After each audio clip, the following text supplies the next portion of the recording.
Boa tarde a todos. Eu primeiro queria agradecer o convite do Clube de Engenharia para me incluir no hall de ilustres nomes que estão contribuindo para esse debate do Brasil amanhã. Reconheço que é muito difícil a gente conversar sobre o amanhã em dias atuais, né? Um dia, por exemplo, que hoje, particularmente, se decide o destino da nossa grande irmã do Norte, que muito pode impactar a nossa história. E as incertezas são muito grandes em tudo nesse Brasil e no mundo depois da Covid. Mas esse é um exercício permanente dos seres humanos e é um exercício que sempre nos engrandece. Pensar adiante, formular, ter capacidade, acima de tudo, de realizar o que a gente formula. Acho que esse é o grande desafio. Eu sou o Ricardo Latiger, eu sou geólogo. Eu trabalhei sou niteroense, trabalhei durante 36 anos na Petrobras e tive uma atividade também, além da profissional, muito intensa na vida sindical associativa, tanto no Clube de Engenharia como na Associação Profissional dos Geólogos, Federação Brasileira dos Geólogos, onde fui presidente dessas duas últimas, e também na militância em partidos políticos. Então, a minha vida nunca se dissociou da atividade técnica com a atividade política, entendendo que as coisas estão intrinsecamente relacionadas e melhor é quando todo o ser humano consegue perceber isso e ter uma atuação consciente das suas verdades para tentar modificar a realidade que o cerca. A abordagem que eu vou tratar aqui, ela passa pela área da geologia e, mais especificamente, na área de petróleo, né? Eu procuro fazer ter como eixo central a velha discussão importante da história do Brasil e que já foi explorada aqui, principalmente pelo nosso presidente, pelo Estrela e outros palestrantes, sobre essa sístole e diástole, essa eterna divergência e contradições que rege a história brasileira entre o projeto mais nacional desenvolvimentista, autocentrado, onde o país consegue se desenvolver com o seu capital, com suas forças produtivas e, fundamentalmente, com a sua engenharia, e um outro modelo que sempre foi um contraponto a isso, que é um setor mais atrasado, que menos acredita na história e na capacidade do nosso povo, alguns por problemas de visão mesmo de realidade, outros por subserviência ao modelo de dependência. A história do Brasil é repleta por isso. Nós vamos passar aqui, nesses 10 minutos, 15 minutos que nos restam, sobre isso rapidamente, né? A base disso é um trabalho que nós fizemos sobre geologia na construção e desenvolvimento sustentável do Brasil, publicado pela Febragel, e que vocês podem recuperar ali tanto o trabalho que nós fizemos, mais especificamente com o petróleo, como também vários outros sobre a área da exploração mineral. Então, é um livro bastante, digamos, plural do ponto de vista de abordagem, muito interessante a quem se interessar por desenvolver esse assunto. Nessa passagem, também terminando essa introdução, certamente nós vamos tocar na figura capital do Getúlio Vargas, que é um divisor de águas na história do Brasil. Eu diria que o eixo central das atividades econômicas do país, até o Getúlio, sempre foi o extrativismo. O extrativismo, primeiro com o ciclo do pau-brasil, né? Depois, já nesse período, logo no final do século XVI, começa as primeiras explorações de minérios no Brasil, lá em São Paulo, as primeiras descobertas de ouro, né? E depois nós vamos avançando por uma atividade extrativa mineral, exclusivamente mineral. Petróleo não existia, não era importante, embora petróleo exista desde priscas eras, desde a época da Arca, já se fala do uso de petróleo, mas sempre com uma ação onde o Estado é muito mais um ordenador de autorização de atividades. O Estado, primeiro Brasil colônia, nós não tínhamos poder nenhum, depois do Império, muito mais um ordenador de atividades privadas e um tributador, que gerou, inclusive, várias revoltas históricas, né? Então, as primeiras ocorrências começam no século XVI e já no final do século XVII se inicia o ciclo do ouro, o Sabará, lá na cidade onde se descobre as grandes jazidas de ouro, né? Já no século XIX, nós completamos o segundo grande ciclo ligado à mineração, que é a questão do ciclo do diamante, a influência do diamante. Boa parte dessas atividades eram minimamente mesmo controladas pelo Estado. E só em 1810, veja bem, o país é um país absolutamente sem informação, porque só em 1810 aparece o primeiro livro tratando da geologia do Brasil, e ele é escrito pelo Eschwege, pelo barão Eschwege, o famoso Eschwege, é um alemão que veio para o Brasil junto com a comitiva da Carlota Joaquina, quando do casamento dela com Dom Pedro I. Quer dizer, os países centrais naquela época já tinham uma preocupação grande de conhecer os territórios ultramarinos, enfim, ou das possíveis colônias onde eles iam se instalar. Existia inteligência, né? Quando você vê Charles Darwin, a Inglaterra, todo um planejamento enorme que tinha os países já europeus e que, infelizmente, Portugal e Espanha também, por sua prática, e aí é a questão mesmo da evolução histórica de cada uma dessas sociedades, como ela se fortaleceu dentro dessa perspectiva histórica, mas Portugal tinha basicamente uma preocupação extrativista, e essa preocupação extrativista se impôs na realidade brasileira. Diria que nós vamos viver isso durante já, eu diria, uma pequena transformação acontece já no Segundo Império, onde começam as primeiras expedições, já na metade do Segundo Império, com Dom Pedro II, e aí, então, se cria também a primeira escola de geologia, que é a Escola de Minas Gerais, lá a Escola de Ouro Preto de Engenharia de Minas, né, de Geologia. Então, ela inicia também com as primeiras expedições para conhecer o nosso território. Nosso território, de fato, era um território pouco conhecido. No bojo dessas ações, e aí entramos no petróleo, em 1858, vejam bem, em 1858, inicia-se a primeira exploração oficial de alguma coisa que tinha a ver com petróleo no Brasil.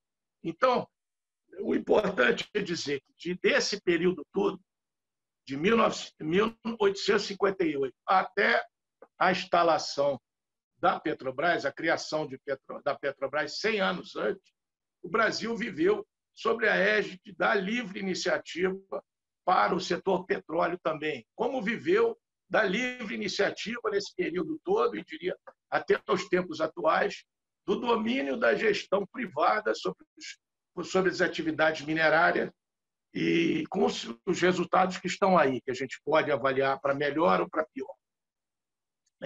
Então, importante desse ínterim, até, eu diria já, a partir da Primeira República, você tem a primeiro poço de petróleo em 1897, 1907, o Estado começa a se organizar, criando o Serviço Geológico e Mineralógico Brasileiro, uma estrutura básica de formação de conhecimento e arquivo desse conhecimento e propagação do ponto de vista das estratégias. Em 1933, aí vem a Revolução de 30. E a Revolução de 30 é uma transformação grande do ponto de vista da estruturação e de montagem de um aparelho estatal no campo da engenharia e da estrutura de acompanhamento do saber brasileiro muito grande.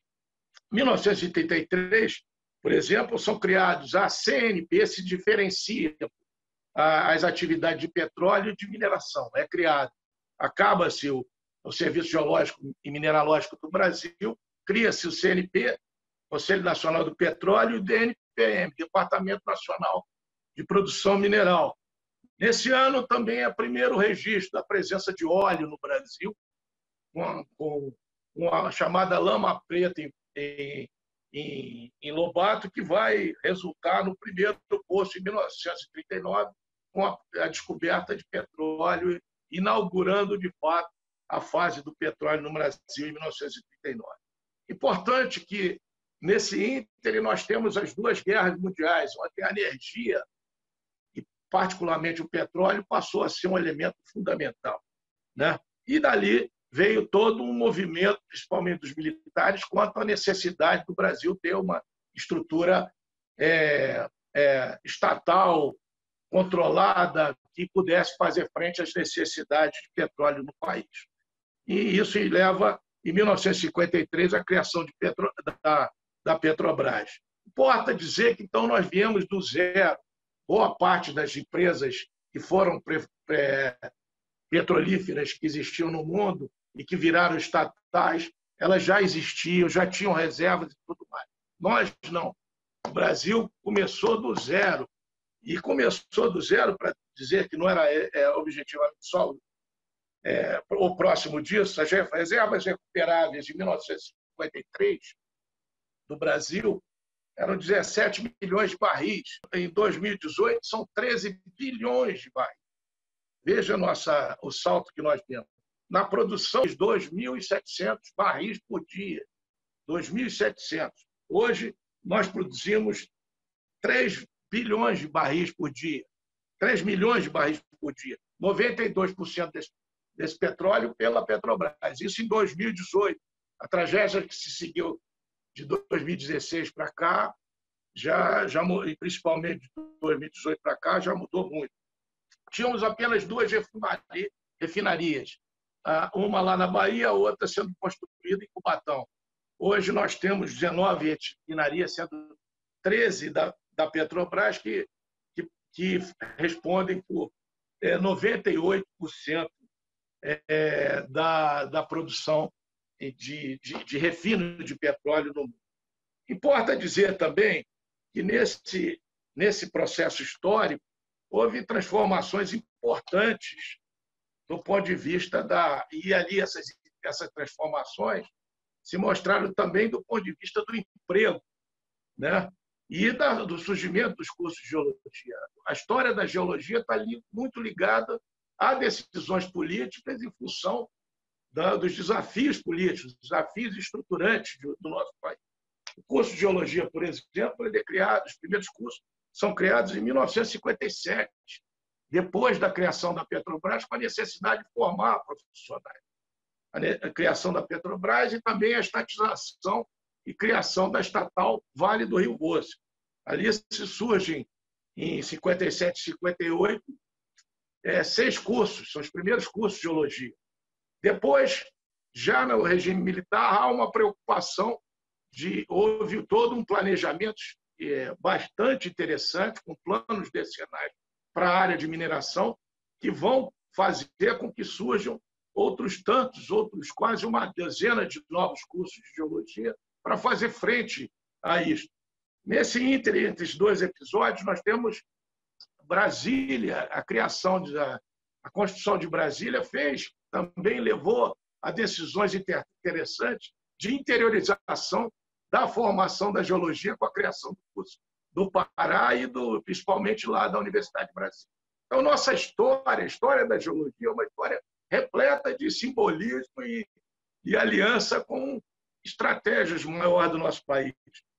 Depois vem o período de 1979 a 2003, que é um ocaso, todo aquele período conflituoso sobre a dependência nossa, a falta de recursos, enfim, e culminou num governo mais comprometido com o fim da era Vargas, que foi o governo Fernando Henrique, onde praticamente não se construiu cursos nenhum de geologia, não foram criados cursos nenhum de geologia, e veio a ter uma reversão já no governo Lula, com a criação de 21 cursos de geologia. Por que eu digo isso que é importante? É importante porque o Brasil é um país desconhecido, o número de profissionais geólogos ainda é muito pequeno, tem um potencial enorme E para levar adiante esse potencial, poder compreender melhor as riquezas do nosso subsolo e da nossa própria, nossa energia, que seria petróleo, urânio e tudo mais, precisa dos profissionais da área de geologia. Então, quando você vê isso, tanto no nível dos cursos, quanto também no ingresso de profissionais da geologia dentro da Petrobras também, é outro exemplo dessas sístoles e diástoles, idas e vindas, que a realidade política brasileira determinou respostas muito concretas a nível de mercado de trabalho e criação de cursos. Investimentos também. Não é uma história linear dentro da Petrobras, por exemplo. Ela está muito ligada a grandes diretrizes, algumas até compreensíveis. Por exemplo, teve um período dentro da empresa Petróleo S.A., onde se investiu mais nos refinos, e que isso levou à redução da contratação de geólogos e ampliação do quadro de engenheiros. Mas, se você fizer um estudo também, eu fiz um estudo sobre os geólogos, se você fizer o estudo do ingresso de profissionais e do mercado de trabalho da engenharia brasileira, nós vamos ver uma realidade absolutamente indissociável das decisões políticas de governo e do papel do Estado na economia. Eu queria aqui, avançando já para o final, dizer o seguinte: um dos pontos importantes desse debate se quanto ao futuro, né? Acho que o principal é a gente discutir também um pouquinho aqui sobre o petróleo tem ou não expectativas. O petróleo ainda não será substituído nos próximos 50 anos. Ao longo das últimas décadas, a gente pode fazer dar três números aqui em auxílio a essa avaliação, que são dados da BP Energia, que ele produz todos os anos. As matrizes fósseis, aí envolvendo petróleo, gás e carvão, respondiam por 94% da energia do mundo em 1970. Caiu para 85% em 2016. Quer dizer, ele é quase que menos de 1% ao ano. Em 2040, a previsão é de que serão 74% da energia mundial ainda será de petróleo, gás e carvão. Quando você trabalha com as alternativas, nós saímos de 0% para 5% e 15%. Então, nós vamos prescindir da energia e, particularmente, do petróleo. E, por fim, eu queria dizer aqui o quanto é indissociável a questão do desenvolvimento econômico e consumo de energia. Quando você faz uma correlação entre esses dois parâmetros, você tem uma relação direta. Países que têm um consumo de energia elevado, normalmente são países que têm um IDH elevado. Países que têm um índice de consumo de energia baixo têm uma condição de vida do seu povo bastante baixa. Nós vamos precisar mudar essa realidade. Para terminar, diria o seguinte: o petróleo e todas dessa análise que a gente faz sobre o preço do petróleo, dessa curiosidade toda que recentemente veio à tona, que ele chegou a um valor negativo, eu acho que vale um alerta para a gente se desprender do conceito de commodities. Hoje, os preços são conduzidos pelo interesse rentista, né? Não é mais só a produção, a relação entre produção e consumo que determina os valores das coisas. Há uma jogatina mundial. Hoje você tem um grande número de petroleiros, por exemplo, no setor petróleo, que conseguem ser um elemento desses especuladores para mobilizar os seus preços em mercados futuros. E quando você vê essa evolução, você até compreende por que o petróleo chegou em 2009 até 2011 em $140, despenca para 20 e poucos dólares, agora já está em 63. É a mesma coisa que nós vimos recentemente na Bolsa de Valores.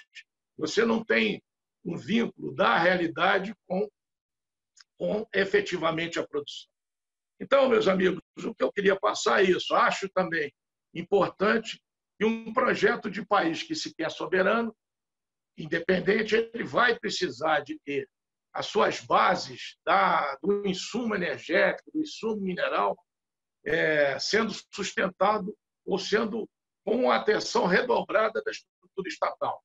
E tendo uma articulação, construindo uma articulação ideal com as empresas brasileiras de capital nacional, a academia e o Estado, que é o modelo ideal para um país que quer ter um desenvolvimento tecnológico industrial, como se deu na Coreia, por exemplo, como se dá na China, onde você tem um aparato estatal pensando no desenvolvimento nacional, utiliza sua plataforma, diria, sua infraestrutura estatal como um grande elemento alavancador, né? Mobiliza o poder de compra do Estado para isso e conscientiza a sua sociedade da importância de valorizar o que tem, de valorizar o que é construído no seu país por sua gente. Porque o Brasil, quando quer, faz. A Petrobras é um exemplo, a Embraer é outro exemplo, o setor siderúrgico também já mostrou seu poder, nós temos a Eletrobras e temos a Embrapa. Então, o Brasil, quando quer, ele consegue fazer. É, acima de tudo, um voto de esperança e de confiança na nossa capacidade realizadora, que serão os jovens que terão conduzido a ponte. Um abraço, obrigado.